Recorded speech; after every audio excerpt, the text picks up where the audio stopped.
importance ci biir projet bi.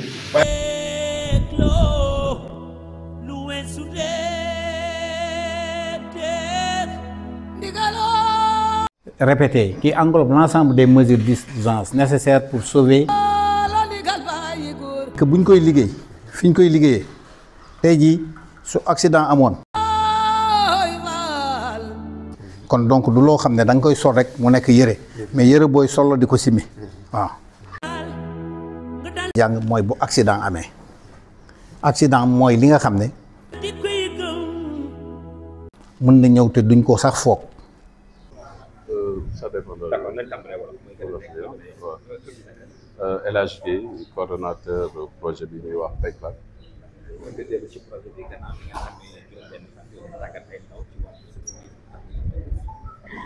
waaw jërëjëf xëy na peut-être damay démarrer ci njëlbeen bi rek parce que ville de Pikine dafa signé benn convention dafa signé bokk ci membre convention donc des maires moom la ñuy wax comme ça donc ci la bokk ci biir loolu ville de Pikine te maire Abdoulaye Timbo donc signé ko ville de Pikine donc dafa engagé woon pour élaborer lu ñuy wax plan d'action pour l'accès à l'énergie et le changement climatique.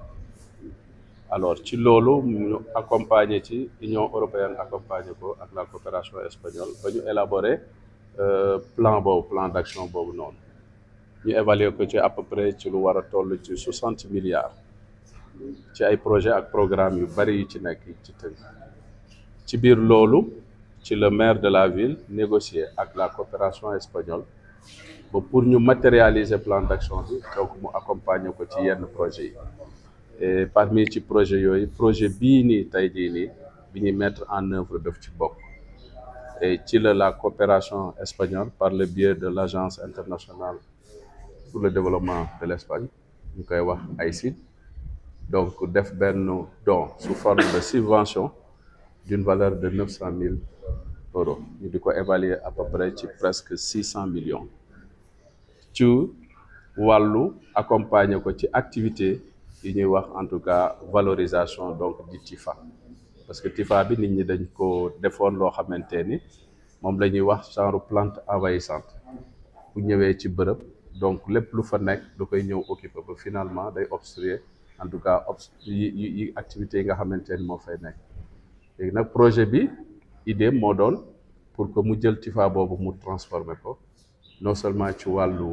wàllu biocharbon la ñuy wax këriñ bi substituer ak li ñuy wax charbon de bois mais aussi ci wàllu matériel de construction parce que xam nañ suñ dëkkuwaay yi tey jii nii et que bi ñuy évaluer aujourd'hui surtout en termes de ci wàllu li ñuy wax émission de gaz à effet de serre ak tout ce qui est gaz carbonique gis nañ ni Sénégal donc am na ci benn pàcc boo xamante ni donc mu ngi ko ciy def ci yenn secteurs yi parmi lesquels am na secteur bâtiment aussi da ci jouer rôle bu am solo donc looloo tax projet bi moom ñëw di ci viser nag fànn yu bari benn bi mooy la conservation et la préservation de l'environnement mais aussi di créer lu ñuy wax emploi vert mais aussi di lutter contre la déforestation mais aussi réduire donc l'émission de gaz à effet de serre mais wàññi aussi en tout cas production au gaz carbonique bi donc looloo tax projet bi ñëw et bi muy ñëw ci mise en œuvre bi dafay am ay activités yoo xamante ni projet bi daf ko war a def parmi ci activités yooyu dafay am dañuy soxla li ñu naan TIFA bi dañ koy dagg et buñ koy dagg dafay am ay conditions yu mu war a laaj donc projet bi dafa exiger à ce que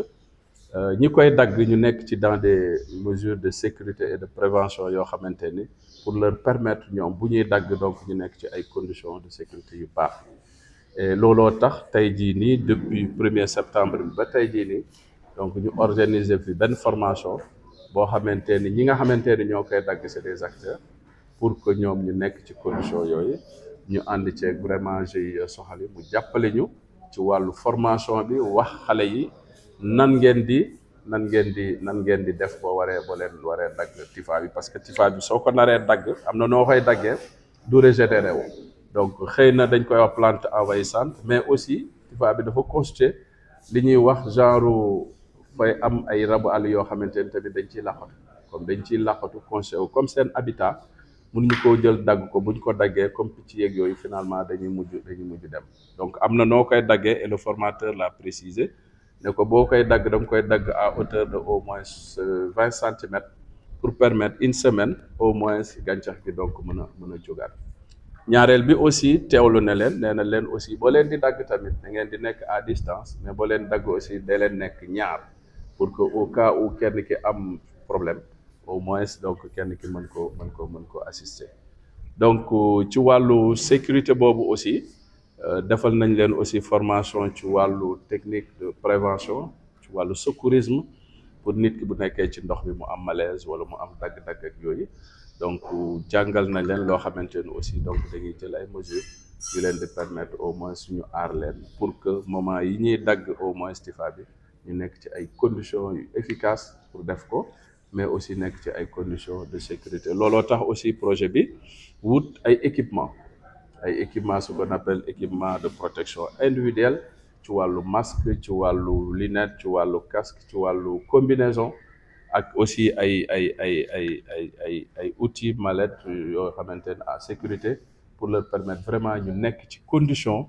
yi nga xamante ni dinañ mën a opérationnel être efficace mais aussi dans des conditions yoo xamante ni vraiment day sûr. donc bu loolu jàlloo tànneef bi naka nga demee ak ñaata ndaw ngeen tàggat ci biir formation. waaw tànneef bi ci 25 la ñu ciblé woon mais aussi dinay nekk ñoo xamante ni tamit ñoo xamante ni danañ war a mën liggéey bi parce que liggéey bi nekkul liggéey bu yomb parce que ci biir ndox la ba pare da nga koy dagg donc ba pare ci naaj bi ngay liggéey donc il faut d'abord nga tàmm ko il faut nga am kattan bi il faut nga engagé wu parce que c'est la matière première il faut nit ki aussi engagé wu li nga xamante ni projet bi fixé na ko ak moom mu mën ko def donc sur la base de loolu donc la ñu tànn am na ñoo xamante ni après finalement gis nañ ni conditions yi ñoom mënuñu ko def mais am na ñi nga xamante ni bon nag taxaw nañ pour accompagner ñu ci conditions yooyu donc ñooñu la ñu mujjee sélectionné donc ñu ànd ak ñoom ci formation bi ba nii. loolu jàllee tàggat nga leen ndax yaa ko doon waxtaan naka la ñuy fexee pour mën a doxal li nga xam mooy l'économie verte tey ndaw yi ci biir formation yi ñu ci génnee naka la ci mën a am nañ ay dispositifs yoo xam ne dinañ leen mën a accompagner pour ñu mën a teg seen jëf boobu pour mën a pour ay koppar ci biir formation. waaw parce que formation bi renforcement de capacité la maanaam tey ñoom li ñu fi jëlee ci xam-xam en dehors de projet bi mën nañ ko valoriser déjà parce que xam-xam bi nga am les équipements yi nga xamante ni moom nga am mën na leen permettre ñoom tey jii nii ñu constitué wu seen coopérative constitué leneen lu ñu xalaat parce que ci biir formation bi sax jàngal nañ ba xamal leen gàncax gi ñu xam ci yeneen utilité yoo xamante ni sax ñoom dinañ xam ni donc li leen wër lii lépp avantage la donc dina leen permettre effectivement que ñoom ñu jariñu ci et que le projet aussi durant période bi ñoom lu ñu defar ñun dañ koy jënd donc déjà mën na doon en tout cas revenu ci ñoom mais aussi mën a seen yeneen activités yoo xamante ni dana leen ci mën a à partir de la formation bi ñu am dana leen ci mën a jariñ pour ñu mën a def leneen parce que projet bi aussi au-delà de lii am na bu ñuy wax unité de transformation bi ñoom ñooy jël en tout cas TIFA bi transformer ko ci wàllu charbon wala ci wàllu brique ñooñu aussi ay jeunes yu ñuy jël la former leen aussi pour ñu mën a liggéey loolu donc ça crée aussi de l'emploi au-delà de loolu aussi GIE yi femmes yi ak hommes yi nga xamante ni aussi bu ñu paree ba transformer ko ba pare ñooñu tamit pour la commercialisation donc suñ ko jaayee ñoom tamit dafay nekk en tout cas un revenu supplémentaire boo xamante ni donc jeunes yi dinañ ko mën a jëriñ. waaw ay étape la nag mais dana bari parce que déjà pour wàllu coupe bi rek bon ñu ngi ci fixé woon 25 pour coupe bi mais ci wàllu transformation bi aussi mën na dem de 25 à 50 jeunes ci wàllu transformation bi ci wàllu commercialisation bi mënuñu ko natt moom mais au-delà de loolu aussi surtout la formation et la sensibilisation sur l'économie circulaire parce que il faut que nit ñi aussi pour la préservation de l'environnement il faut nit ñi xam il faut nit ñi jàng donc dinañ dem ci école yi dinañ organiser ay fora pour sensibiliser nit ñi aussi ci wàllu TIFA ak ban njariñ la am parce que ci biir formation bi nee nañ TIFA au-delà de transformation brique bi ak au-delà de transformation charbon bi mën na def ay toits de chauffe mën na def ay bassin mën na def ay toiture donc mën na def lu ne luñ ci mën def am na sax ñu naan mën nañ cee def savon donc mu doon njariñ lu bari loo xamante ni ci biir projet bi on pourra faire des soit c'est des journées de TIFA yoo xamante ni ñëpp ñu am xalaat bi ak ñu am ce travail là dinañ ñëw en tout cas partager mais aussi